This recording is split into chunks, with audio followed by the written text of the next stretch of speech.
Welcome to another special edition of JMC Live. I have the prestigious, outstanding professor that I've enjoyed during the summer session, Professor Mackin. He is teaching me Political Science 101. What we're going to cover today is just a little bit of the history of America, and then we'll talk about current views of today and where we see society is going. I'll hand it over to Professor Mackin. Thank you for coming today. Well, I'm not quite sure where we want to go with this.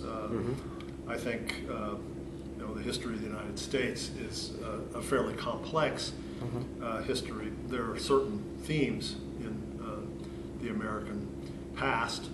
I think the main theme is American exceptionalism and the idea that the American Revolution created something special in the world.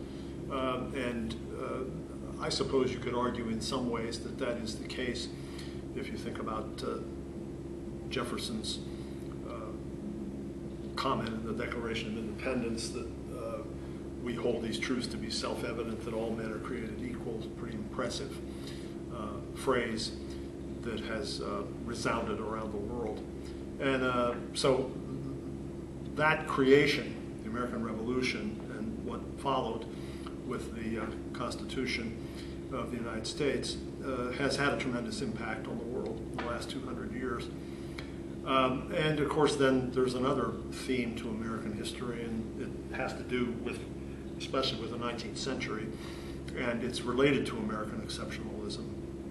It deals with what most historians call manifest destiny, and the idea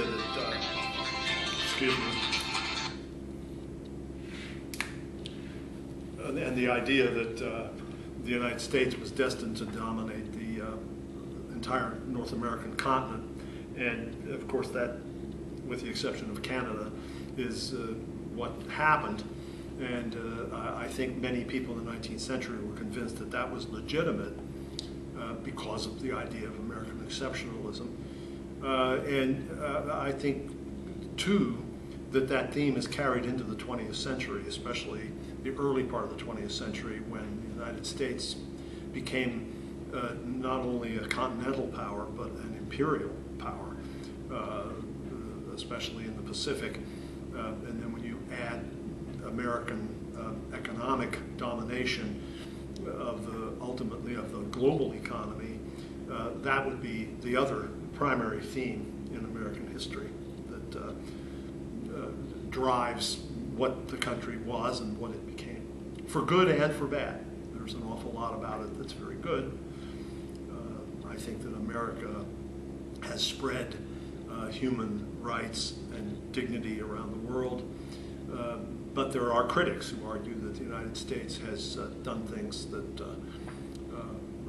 violate human rights as well, and there's probably some truth to that as well. Yeah, and I think looking back through history, through the Constitution, the Bill of Rights, and where we are today, I've seen a lot of transition between what's considered a liberal and what's considered a conservative. The views have changed in current day society. It just seems to be going in a direction that could be dark if things aren't put into a form of balance. Would you agree on that? Well, there have always been debates about what liberalism is and what conservatism is, and there's no question that in some ways those notions have changed over the years.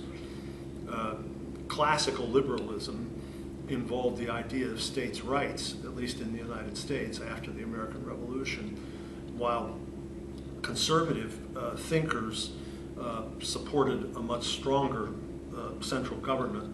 And that has changed now. In 2010, modern liberals have imbibed, I think, certain socialist concepts about welfare and about government as an economic regulator or owner of the economy. Keynes is more about regulation than ownership, while conservatives have flip-flopped on the issue of the power of government.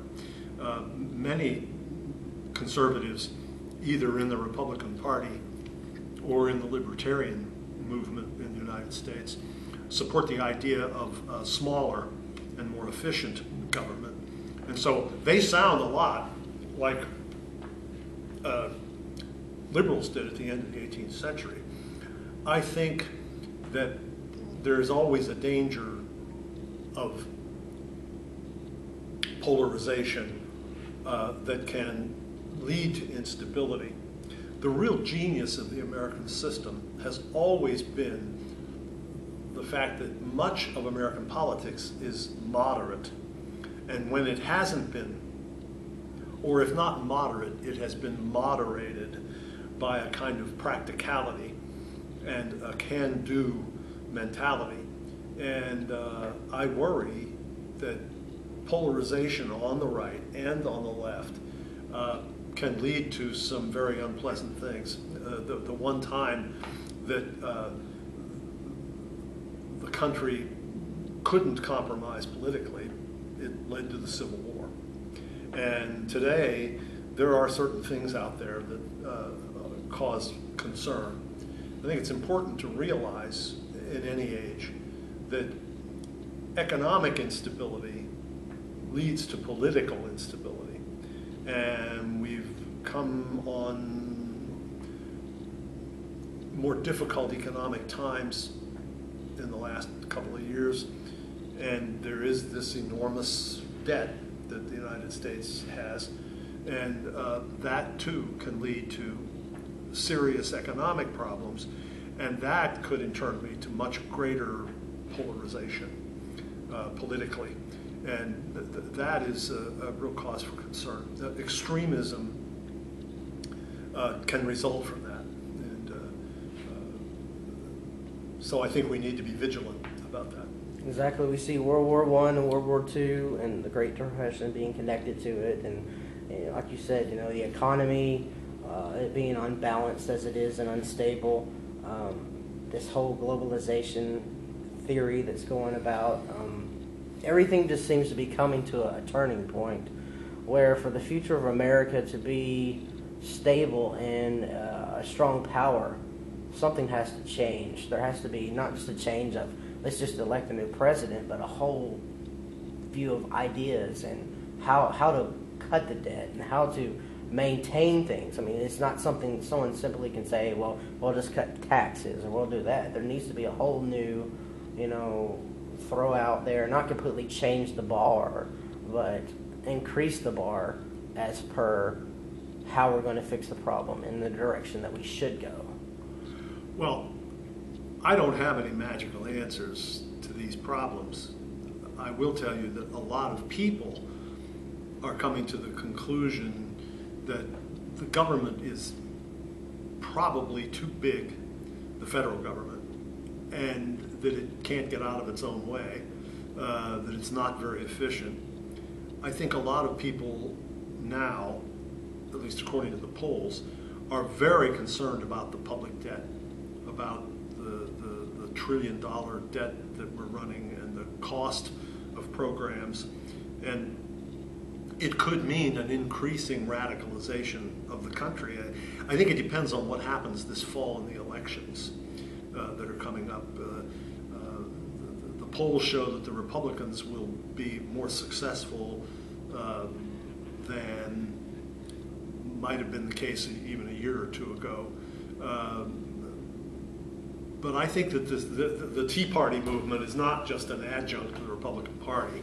I think there's more to that and to the ideas that are represented in it in a way that has motivated these people a great deal more than was the case before. Although we've had movements in American politics in the past, and somehow or other the United States has normally been able to work through those problems without radicalizing politics. So we'll just have to wait and see. I think a lot depends on what happens in this election in the fall. You're exactly right with the Tea Party movement. It reminds me of the Federalist Papers, bringing back government to the common people, letting them understand what's going on and show that they can actually be a part of it. And there's not this big separation where someone's on a pedestal and we're just down here, and that the average person, what their thoughts and what they want to do and how to create things, the small businesses, that's where, thriving U.S. things are happening. And I agree with you that, and the election is going to be a turning point, and it'll probably be a beginning. Let's say if more Republicans get in the office, but if we get the same thing, that's the thing with the Tea Party that I see is there's libertarians, there's conservatives, there's independents, and they're all sitting here pointing the finger, not to just agree on one side, but they're pointing the finger at everybody when something isn't being done right. They're wanting to have a balance across the board, at least the majority. There are those radicals that are involved with some kind of racial movement that I don't agree on, and I know you don't agree on, but we're not talking about those. We're talking about the actual event. So I totally agree with you on that, and I'd like to thank you for coming today, and I hope you have a good day. I appreciate your inviting me in. All right, thank you much.